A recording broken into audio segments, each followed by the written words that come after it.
जैसे कि हम लोग पिछले क्लास में भारतीय संविधान की ऐतिहासिक पृष्ठभूमि या भारतीय संविधान की संवैधानिक इतिहास, एक ही बात है। ठीक है, ये चैप्टर कल हम लोग स्टार्ट किए थे, जिसमें कुछ इम्पोर्टेंट बात हम लोग जान चुके थे। आज का जो क्लास होगा, आज का क्लास होगा 1773 का रेगुलेटिंग एक्ट, 1773 का रेगुलेटिंग एक्ट। तो बोर्ड पे 1 मिनट ध्यान दीजिएगा, उसके बाद हम लोग चर्चा करेंगे एक एक एक्ट को। ठीक है,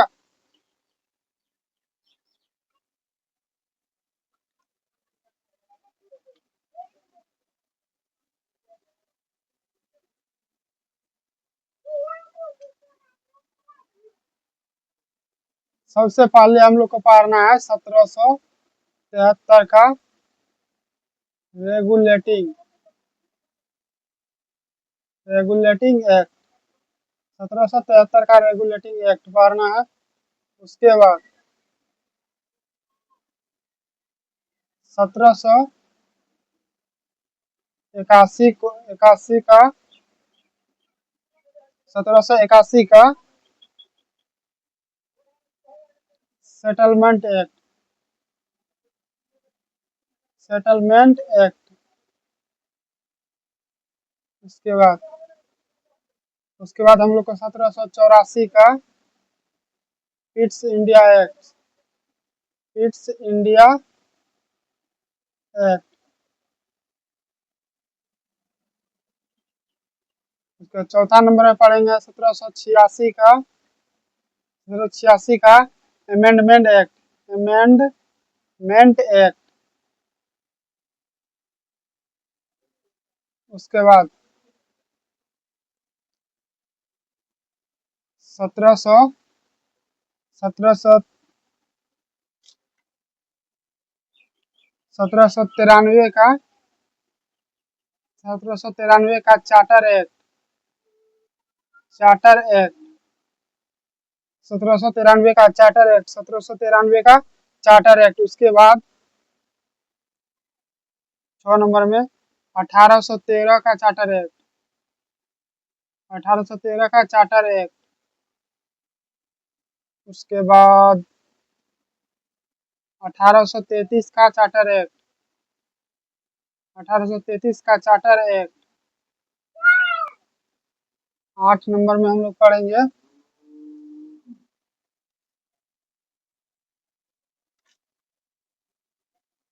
1853 का चार्टर एक्ट, 1853 का चार्टर एक्ट। इतना चीज हम लोग को जानना है। ठीक है, उसके बाद हम लोग अधिनियम पे भी चर्चा करेंगे। पहले हम लोग इन एक्ट को हम लोग खत्म करते हैं, उसके बाद हम लोग,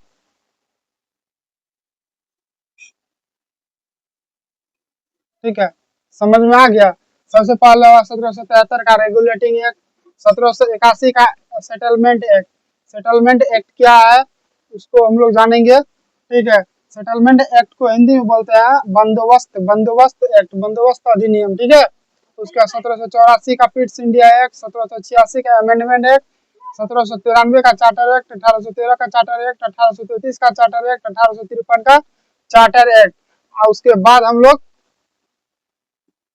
बाद हम लोग ब्रिटिश ब्रिटिश क्राउन, ब्रिटिश ताज को पढ़ेंगे, ब्रिटिश क्राउन, ब्रिटिश ताज को पढ़ेंगे। तो अभी हम लोग को इतना पहले खत्म करना है, उसके बाद हम लोग ब्रिटिश क्राउन या ब्रिटिश ताज के बारे में हम लोग जानेंगे। ठीक है,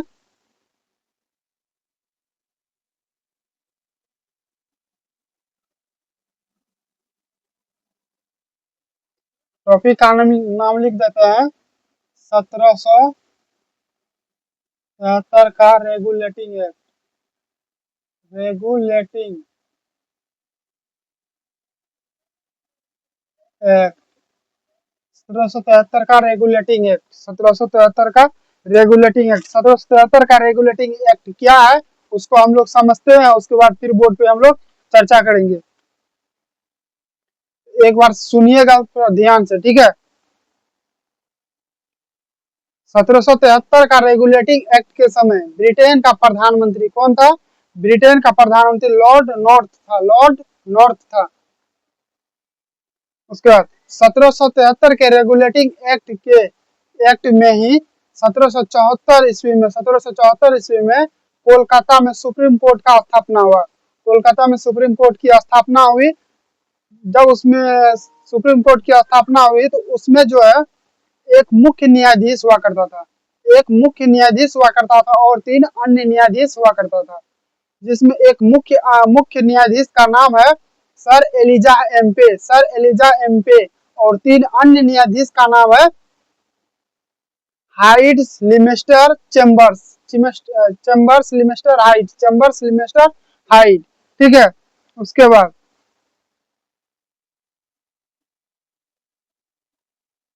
1773 के रेगुलेटिंग एक्ट में ही 1773 के रेगुलेटिंग एक्ट में ही बंगाल के गवर्नर का नाम बदलकर बंगाल के गवर्नर का पद नाम बदलकर बंगाल का गवर्नर जनरल का पद लाया गया। बंगाल का गवर्नर जनरल का पद लाया गया, जिसमें बंगाल के प्रथम गवर्नर जनरल का नाम आता है वारेन हेस्टिंग का। ठीक है, उसके बाद 1773 के रेगुलेटिंग एक्ट को प्रयास और भूल की संज्ञा दी गई। 1773 के रेगुलेटिंग एक्ट को जो है प्रयास और भूल की संज्ञा दी गई।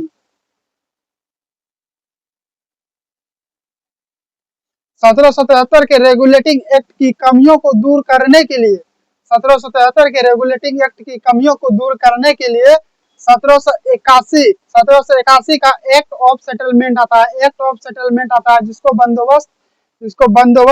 बंदोबस्त अधिनियम भी कहते हैं। एक्ट ऑफ सेटलमेंट यानी कि सेटलमेंट एक्ट को बंदोबस्त अधिनियम हिंदी में बोलते हैं। ठीक है, उसके बाद बंगाल के गवर्नर जनरल और कोलकाता के सुप्रीम कोर्ट बंगाल के गवर्नर जनरल और कोलकाता के सुप्रीम कोर्ट के कार्य अधिकार शक्ति में क्या गया, सीमांकन किया गया, यानी सीमा दिया गया। ठीक है, उसके बाद इस एक्ट के तहत जो है केंद्रीय प्रशासन का नींव पड़ा। 1773 के रेगुलेटिंग एक्ट के तहत जो है केंद्रीय प्रशासन का क्या नींव पड़ा। उसके बाद के एम पनिकर ने कहा था कि ब्रिटिशों का भारत में सबसे बड़ी देन है ब्रिटिशों का भारत में सबसे बड़ी देन है कि उसने भारत को एकीकृत किया। उसने ब्रिटिशों का सबसे बड़ी देन है भारत को एकीकृत किया। कौन कहा था? के एम पनिकर। उसके बाद मुंबई तथा मद्रास प्रेसिडेंसी को बंगाल प्रेसिडेंसी के अधीन कर दिया। 1777 के रेगुलेटिंग एक्ट में जो है मुंबई तथा मद्रास प्रेसिडेंसी को बंगाल प्रेसिडेंसी के अधीन कर दिया।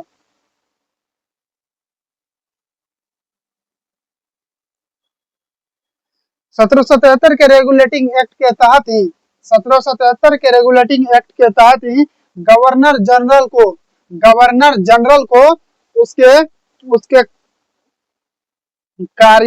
कार्यों में सलाह एवं सहयोग देने के लिए 4 सदस्यीय समिति का गठन किया गया। 4 सदस्यीय समिति का गठन किया गया। अगला पॉइंट है 1773 के रेगुलेटिंग एक्ट के तहत 1773 के रेगुलेटिंग एक्ट के तहत भारत से उपहार तथा रिश्वत लेने की प्रथा पर रोक लगा दी गई। भारत से उपहार तथा रिश्वत लेने की प्रथा पर रोक लगा दिया गया तथा बिना लाइसेंस के व्यापार करने और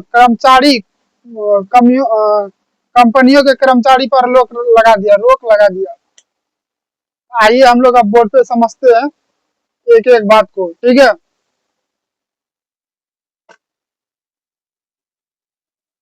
1773 का रेगुलेटिंग एक्ट क्या है? पहला पॉइंट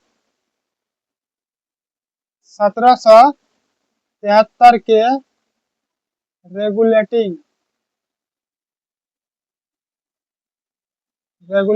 एक्ट के समय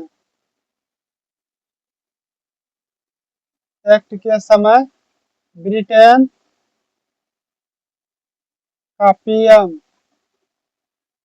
का पीएम मतलब प्रधानमंत्री कौन था? लॉर्ड नॉर्थ था। लॉर्ड नॉर्थ हुआ करते थे। ठीक है, उसके बाद समझ जाइएगा, दो बिंदा दे रहे हैं, 1773 का रेगुलेटिंग एक्ट ही होगा, ठीक है।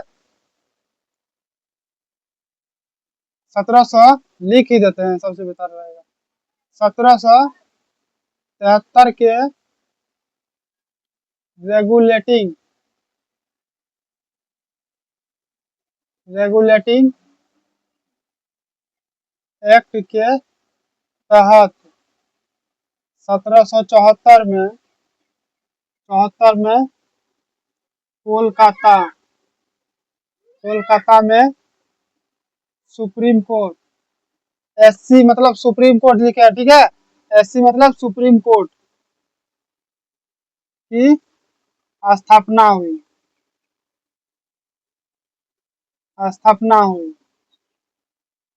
ठीक है। इस सुप्रीम कोर्ट में एक मुख्य न्यायाधीश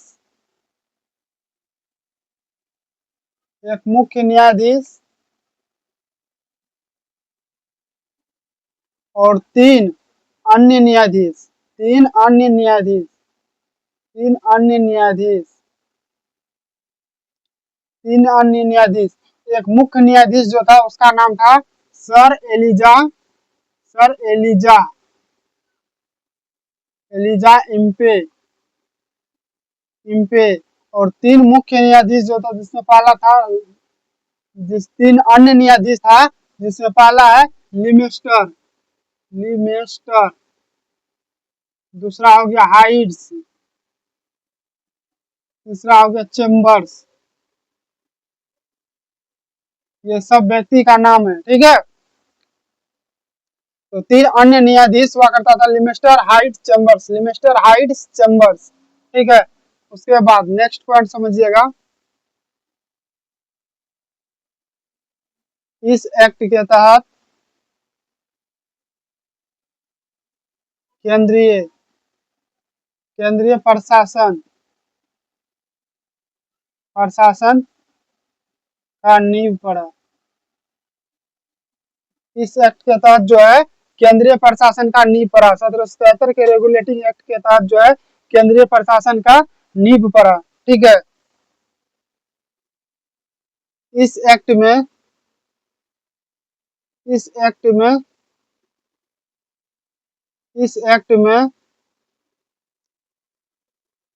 बंगाल के गवर्नर का पदनाम बदलकर इस एक्ट में जो है बंगाल के गवर्नर का पदनाम बदलकर बंगाल के गवर्नर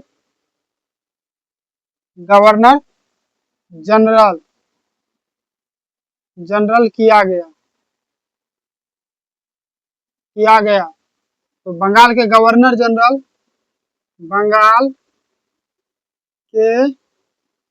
गवर्नर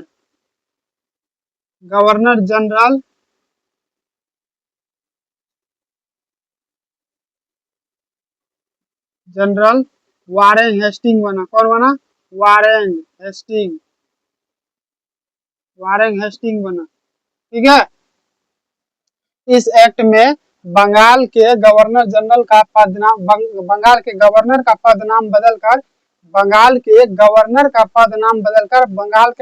जनरल का पद लाया गया, ठीक है। जिसमें बंगाल के प्रथम गवर्नर जनरल का नाम वारेन हेस्टिंग था, ठीक है। उसके बाद नेक्स्ट समझिएगा।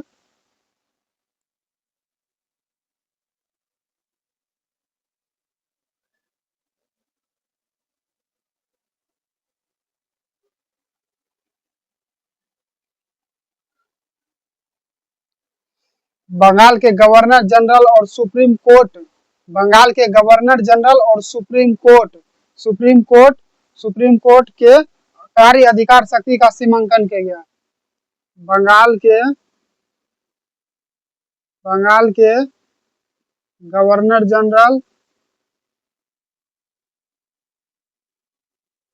जनरल और एससी मतलब सुप्रीम कोर्ट, ठीक है, एससी मतलब सुप्रीम कोर्ट लिख रहे हैं। सुप्रीम कोर्ट का कार्य अधिकार,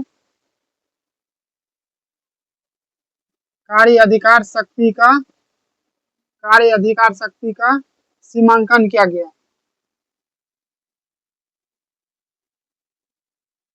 सीमांकन किया गया। सीमांकन कार्य अधिकार शक्ति में इसलिए किया गया क्योंकि बंगाल के गवर्नर जनरल और सुप्रीम कोर्ट दोनों एक दूसरे के काम में क्या करता था, हस्तक्षेप कर देता था, हस्तक्षेप कर देता था। इसका काम में, इसका काम में वो घुस जाता था, उसका काम में वो आ जाता था। इसलिए दोनों का कार्य अधिकार शक्ति को सीमांकन कर दिया, सीमित कर दिया गया। ठीक, अब तो जगह बचा नहीं है, इतना मिटा रहे हैं। फिर से एक बार समझिएगा। 1773 के रेगुलेटिंग एक्ट के समय ब्रिटेन के पीएम कौन, लॉर्ड नॉर्थ। ब्रिटेन के पीएम कौन, लॉर्ड नॉर्थ। 1773 के रेगुलेटिंग एक्ट के तहत 1774 में कोलकाता में सुप्रीम कोर्ट की स्थापना हुई। सुप्रीम कोर्ट की स्थापना हुई। इस सुप्रीम कोर्ट में एक मुख्य न्यायाधीश था जिसका नाम सर एलिजा एम्पे था। सर एलिजा एम्पे था। 3 अन्य न्यायाधीश हुआ करता था जिसका नाम लिमेस्टर हाइट्स चेम्बर्स, लिमेस्टर हाइट्स चेम्बर्स। इस एक्ट के तहत केंद्रीय प्रशासन का नींव पड़ा। इस एक्ट के 1773 के रेगुलेटिंग एक्ट के तहत जो केंद्रीय प्रशासन का नींव पड़ा। 1773 के रेगुलेटिंग एक्ट में बंगाल के गवर्नर का पद नाम बदलकर गवर्नर जनरल का पद लाया गया, जो कि बंगाल के बंगाल के प्रथम गवर्नर जनरल वारेन हेस्टिंग बना। प्रथम गवर्नर जनरल वारेन हेस्टिंग बना। ठीक है, उसके बाद बंगाल के गवर्नर जनरल और सुप्रीम कोर्ट के कार्य अधिकार शक्ति में सीमांकन किया। कार्य अधिकार शक्ति में सीमांकन किया। कार्य शक्ति में क्या किया, सीमांकन किया, यानी सीमित किया गया। ठीक है, इतना चीज समझ गए। अब मिटा रहे हैं इसको।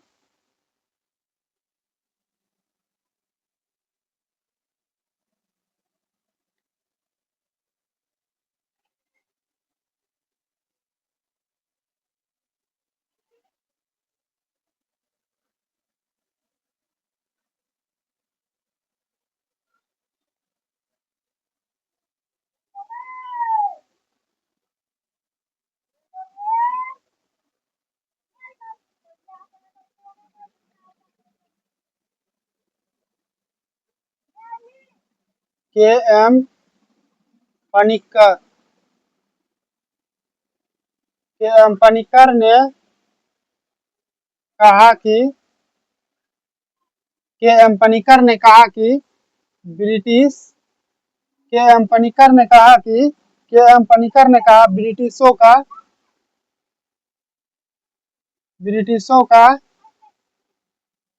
भारत में सबसे बड़ी देन है भारत को एकीकृत करना, एकीकृत किया, एकीकृत किया। के एम पनिक्कर ने कहा कि ब्रिटिशों का भारत में सबसे बड़ी देन क्या है, भारत को एकीकृत, भारत को एकीकृत किया, भारत को एकीकृत किया। उसका नेक्स्ट पॉइंट समझिएगा। इस एक्ट में, इस एक्ट में, इस एक्ट में मुंबई, मुंबई तथा मद्रास प्रेसिडेंसी, प्रेसिडेंसी को बंगाल प्रेसिडेंसी, प्रेसिडेंसी के अधीन कर दिया गया, अधीन कर दिया गया, अधीन कर दिया गया। उसके बाद इस एक्ट के तहत, इस एक्ट के तहत, इस एक्ट के तहत, इस एक्ट के तहत governor general, governor general, general तथा इस एक्ट के तहत गवर्नर जनरल, जनरल को उसके कार्यों में सलाह तथा सहयोग हेतु 4 सदस्यीय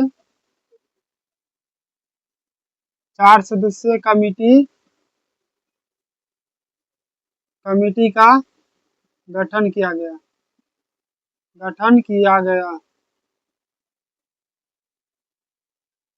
4 सदस्यीय कमेटी का गठन किया गया। उसके बाद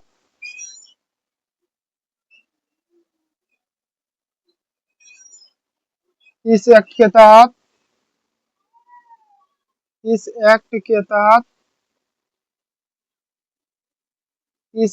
तहत भारतीय उपहार इस एक्ट के तहत भारतीय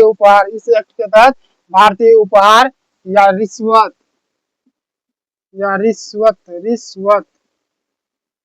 रिश्वत लेने की प्रथा तथा बिना लाइसेंस कंपनी के कर्मचारियों को बिना लाइसेंस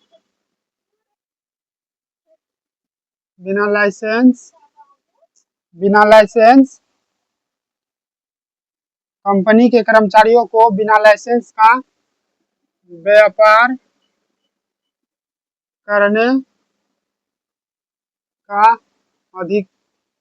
करने पर रोक लगा दिया। ठीक है, तो के एम पनिकर ने कहा कि ब्रिटिश का भारत में सबसे बड़ा देन है, तो भारत को एकीकृत किया। कौन कहा? के एम पनिकर ने कहा। वहीं पे बात करते हैं 1773 के रेगुलेटिंग एक्ट मुंबई और मद्रास प्रेसिडेंसी को बंगाल प्रेसिडेंसी के अधीन कर दिया गया। उसके बाद 1773 के रेगुलेटिंग एक्ट के तहत जो है गवर्नर जनरल को उसके कार्यों में सलाह एवं सहयोग हेतु 4 सदस्यीय कमेटी का गठन किया गया। ठीक है, इस एक्ट के तहत जो भारतीय उपहार या रिश्वत लेने की प्रथा पर रोक लगा दिया। कंपनी के कर्मचारी को बिना लाइसेंस का व्यापार करने पर भी रोक लगा दिया। लास्ट पॉइंट समझिएगा।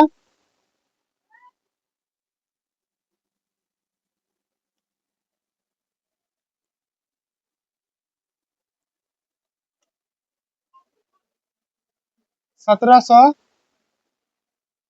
73 का रेगुलेटिंग एक्ट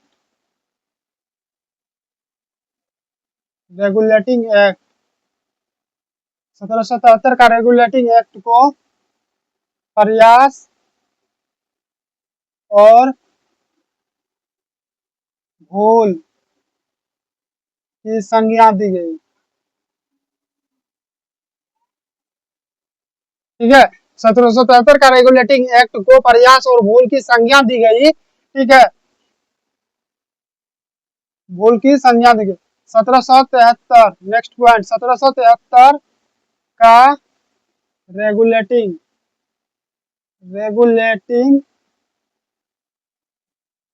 एक्ट की कमियों को दूर करने के लिए 1773 के रेगुलेटिंग एक्ट की कमियों को दूर करने के लिए 1781 का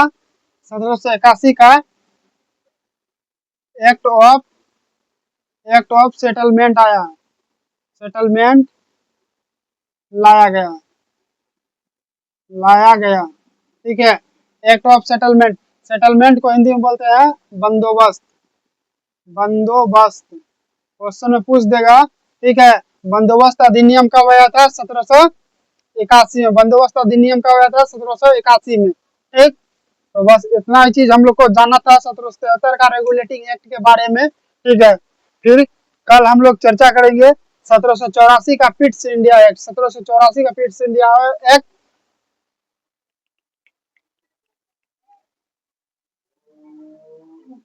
आज के लिए इतना ही, फिर मिलते हैं नेक्स्ट डे नेक्स्ट पार्ट के साथ। जय हिंद, जय भारत।